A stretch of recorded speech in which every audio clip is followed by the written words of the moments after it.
Hello, everyone. Thank you for joining us for another episode of the Money and Mindset Podcast. I'm your host, Sheryka Alford, here with.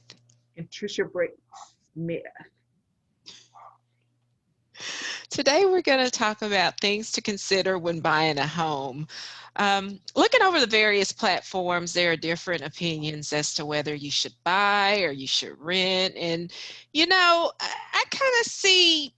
I can see the points from both angles, depending upon your circumstances. But for someone like us who, we knew we weren't going to move from the area.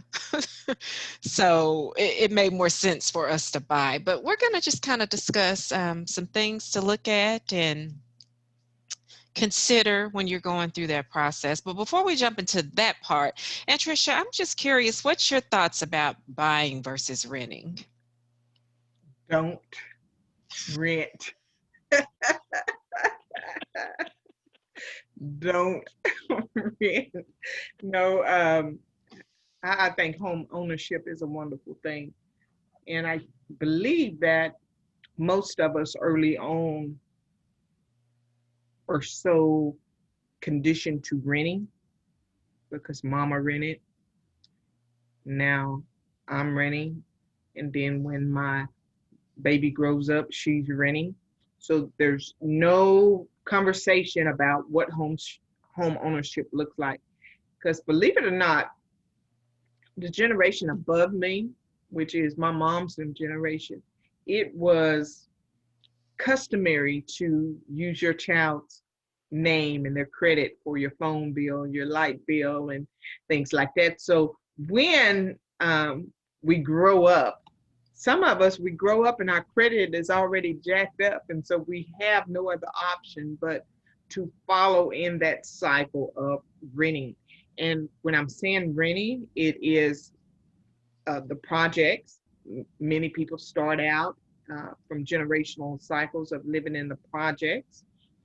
Uh, some of it is just moving from house to house through low income housing and things like that. And all of that is well and fine as a starting point.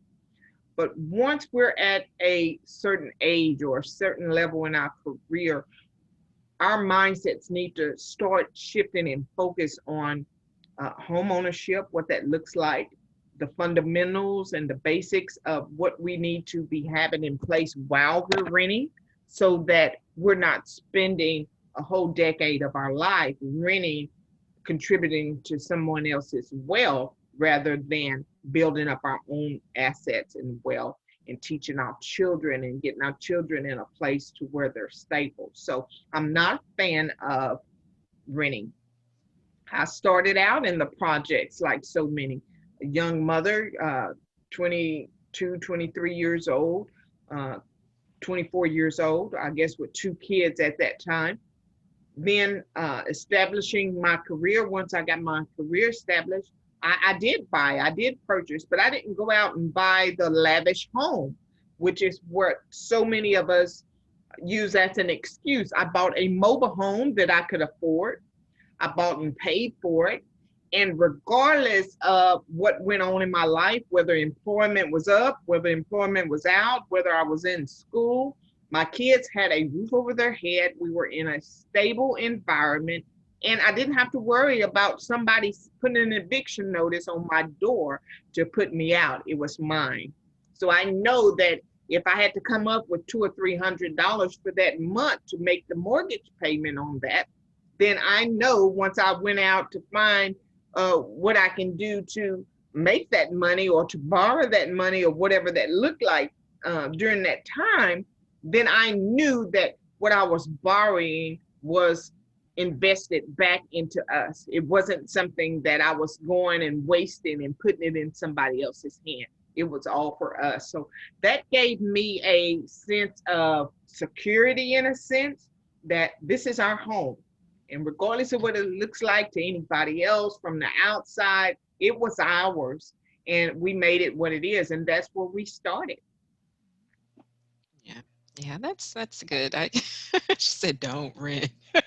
Mm-mm. Now, on the other side, of course, if you're not sure if you're staying in the area or you're in this extremely high cost area, you're Well, they got moving soon, RVs that maybe many people are living in now, and you take it with you until you decide just where to it take is it that with you you. want to go. Either way, it's yours. That's true. That's true. But back to actually, once you've decided, okay, I'm ready to buy this house, that is like one of the most exciting, at least for me, it was one of the most exciting experiences both times that I went through it. But just a few tips for starters, I would say have your, I guess, wish list written out, because once the realtor starts taking you looking at all these different houses and all the shiny new things, you don't want to get so caught up in the excitement and the emotions. You want to already have kind of have guidelines of what it is that's going to best benefit you in your situation. So have that written out. And like Ann said, yeah, don't look to start big at the upper end, because sometimes we get ourselves in trouble. We in today's society, we're more of a instant gratification microwave Hmm. type society, and we kind of get caught up and overlook the fact that we oftentimes be better off taking baby steps. So whenever you're considering buying, say you're considering buying your first home, just remember it's okay to start small. Just because the loan officer tells you that you are approved for a certain amount of a loan, trust me, you do not want to go out and buy a house at the upper end just because they approve you for that amount, because there are other things that you're going to have to consider as far as insurance, property taxes, maybe HOA or home ownership association fees. So keep in mind, the bank, they are doing a business. They're in it. They are a business. So just because they approve you for an amount doesn't mean you want to go out and buy a house for the amount that they approved you for. So just kind of keep that in mind. Mm. You have anything you'd like to add, Anne? Well, No? Okay. the main thing is just make sure you do the groundwork. This is where many of us get overextended, whether it's buying a house or anything. We get overextended because we're looking at the big picture, that we forget about the baby steps and the groundwork that builds up to those big purchases. So once you're going through the process, there's many things you need to consider. And the number one thing is the security of your employment. Now, we know that many of us, we don't have that luxury of security in that employment anymore. So what other streams of income are you going to have coming in to build up your nest? Because if you go to buy that house, that mortgage lender don't care whether or not you've lost your job. They, I mean, let's just be real. They don't care if you've lost your job. They don't care if the baby gets sick. They don't care if your dog died.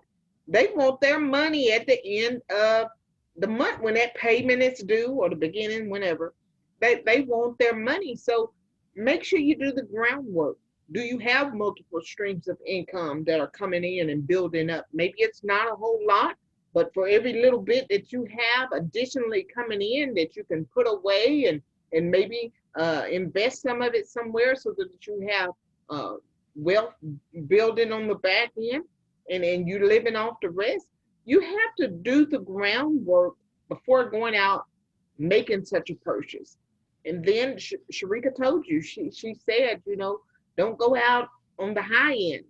You got approved for 150,000. You go and get 149 and a half dollar house. I mean, you do that because it looks good. You're gonna have that image or that status that you seek. But have you really considered the downside of things? Everything is not always favorable in our lives. You know, do you have those proper insurances intact? That is going to be important in building the fundamentals of preparing for a house. I've seen on social media for the past couple of days, people are, oh, yes, 2021, and yes, it's home ownership for me, but yet you don't have $20 to go down the street to put gas in your car to make sure that your family is taken care of. This is not something that we can continue to do. because it's going to take more than $20 when you lose your job to make sure you have something built up for that mortgage that's due next month. Home ownership is a whole new ball game. It sounds good, yes. If you're not established already in your career and you've been on your career for 3, 4, 5, 6, 7, 8+ years, it's time for something to be established.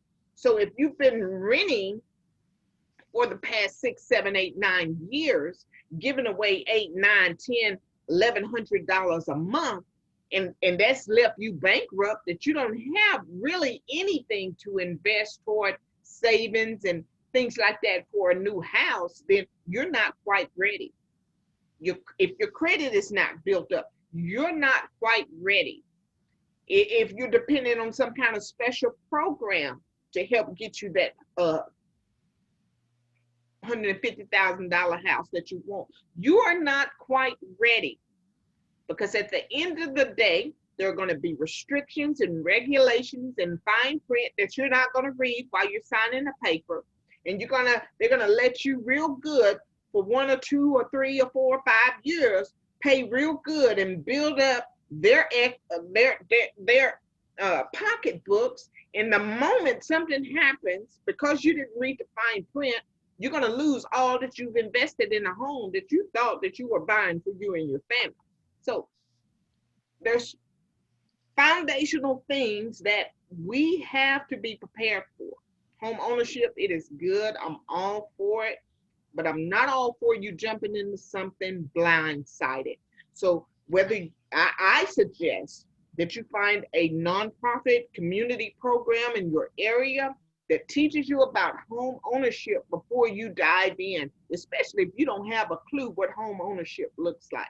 Because you've been renting so long, you think, oh, I got this. Yes, your mortgage may be cheaper. And I believe that if you can find a house that's reasonable, you can get a mortgage on your house that you're going to own cheaper than you pay for rent in these apartments. But the downside of that, you're going to be responsible for the maintenance and the upkeep and all of that for that house. Are you Right. prepared? Have you bought the more? Have you consulted with a lawyer? Have you found a plumber that you can trust? I mean, it's just going to be so many different dynamics of that. Is there a HOA? Or you moving into a neighborhood where there's an HOA? There's so many dynamics of home ownership. Do the Yes. foundational work first. Don't rush into it. Yes, prepare for it. Yes, it is a wonderful thing, but it can also be detrimental if you're not prepared. Right. And you bring up a good point. It is, yeah, reading the fine print on those contracts, because there is, there are a lot of documents that you have to go through and read through and sign whenever you go through the home buying process. And as far as the loan itself is concerned, one thing to really keep an eye on, the loan that you're applying for, is it a fixed rate loan, or is it a variable rate loan? Because you don't want to go in, starting out, you're paying 2%, and then after a couple of years, you look up, you've jumped up to 8%, or, some things to look out for in those contracts and those loan agreements is fixed versus variable. Is it going to be consistent throughout the life of the loan? And Are you 15 signing up versus 30, 50, right? Are 15 you versus 30. are you signing up for a 15-year loan versus a 30-year loan? There are pros and cons. It just really depends upon your specific situation. Like for example, what we did was we signed up for a 30-year loan, but of course, going in all the while, I had in my mind come up with the plan. We're signing up for 30 because I don't want to be, under the fire to pay a certain amount each month, but I know in my heart of hearts, we're going to pay it off before that time. Some ways to expedite paying off your loan: instead of paying the one lump sum each month, you could do biweekly payments. And basically what it is, whatever your monthly payment is, they'll divide it by, in half by two, and you'll pay that amount every other week. instead of the one lump sum once a month.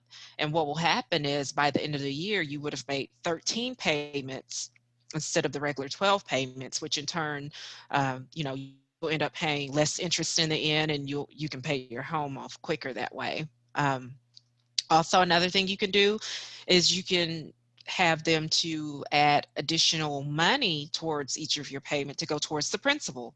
I mean, it could be 10, 15, $20, whatever you can spare, and it makes a difference over time. But I will say, check with your lender because everyone's different.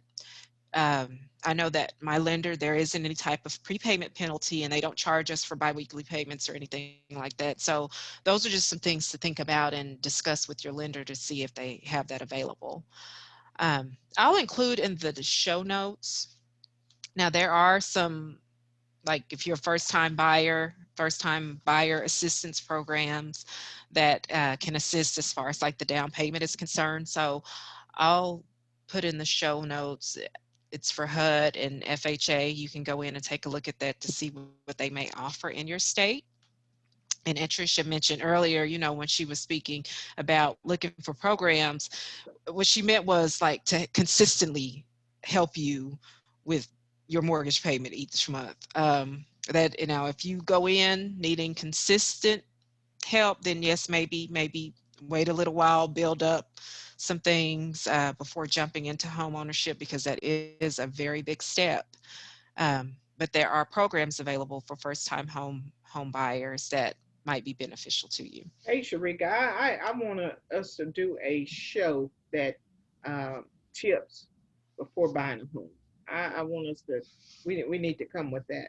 Tips before buying a home, things that need to really be set in place, because we're talking about it and we're talking about it briefly, but looking at the people that are going from being dependent on Section 8 and all these low income housing, and then jumping into home ownership without the training and the basics and stuff behind that. I think that this is an education point that really needs to be uh, shared with our audience, because we don't know who's listening that needs that, and they're considering home ownership after rent and just jumping in and going like that. So that is something that I think that's going to be necessary. What are the steps that you need to take before buying a house? We're looking at home ownership and looking at the pros and cons today, but what really does that look like for your family, especially if you are a single parent family with small children looking into home ownership? Because it sounds good and it looks good, and you see everybody around you bossing up and buying their home, and you're excited, but yet they're not going to tell you that they're struggling to pay their mortgage every month. They're not going to tell you that they're having to sacrifice um, little junior going to be in little league because they have to pay the mortgage. Everything is going to the mortgage, and they're not telling you that the house they bought is haunted, and now I'm stuck with this house that's haunted and has poor plumbing and critters coming all through the walls every which way, and we don't know how they're getting in there, and the basement flooded and the roof is leaking. They're not telling you about all of that. So let's really think about doing a show just specifically around that, so that we can really make sure that if our audience, if this is the only thing that they hear regarding to tips for home ownership, that we have some resources for them, and also can really have a dialogue about what that looks like. Yeah, that's good. That's good. And if you're just joining us on the Money and Mindset podcast, we're talking about things to consider when purchasing a house. And another thing, and I don't know I don't know that I've heard very much said about this. Once you're pre-approved for your home loan, please, please, please do not go out once you find the house. Do not go out to the Ashley Furniture, wherever you shop. Please do not go out and buy a whole lot of furniture and charge up a whole lot of stuff and get a whole lot of 12 months same as cash loan approvals, because even though you were pre-approved initially, they'll probably go back and rerun your credit and everything And once you they are. actually put in a contract on And that they are. house. And if you have gone and done all these things, You can go you, out you, and buy a piece of bologna. They're gonna question you about that purchase you made. Let's just be real so about it. They will when you're going through the steps and that house has not closed. You go out and, to Walmart and buy some groceries and see won't they ask you about that purchase you made. You can go out to Walmart and buy some towels. They're gonna ask you about that purchase. You can go out to dinner. They're gonna ask you about that purchase you made. Let's yeah, just be so real with them. basically what I'm saying is once you have gone through the pre-approval process, you find the house you like, you put the contract in, just kind of slow your heels, just let the ink dry and make sure everything settles and everything closes before you start making Purchases. all those Let's just put it. Yeah. purchases. Let's say And purchases. Yeah. yes, and I will, and I'll share this, and I'll wrap this up because I know, it's a lot. You got Homeowner my like blood pressure up. homeownership, I mean, it is a great thing, but there is a lot involved. It's a big responsibility. Um, if you do put a contract in on a house that you really like and it looks promising, and then you find out, oh, the contract did not go through. Either somebody got it in before you, or maybe someone offered a higher bid, whatever the case may be. Um, don't There's be more of one, discouraged. and there's more Don't fish in the sea. just don't be discouraged, because the same thing happened to us when we looked for this house, and I saw a house that I just knew was the one, and it didn't happen. But then when God blessed us with the house that we are in, I was like, oh, this is so much better.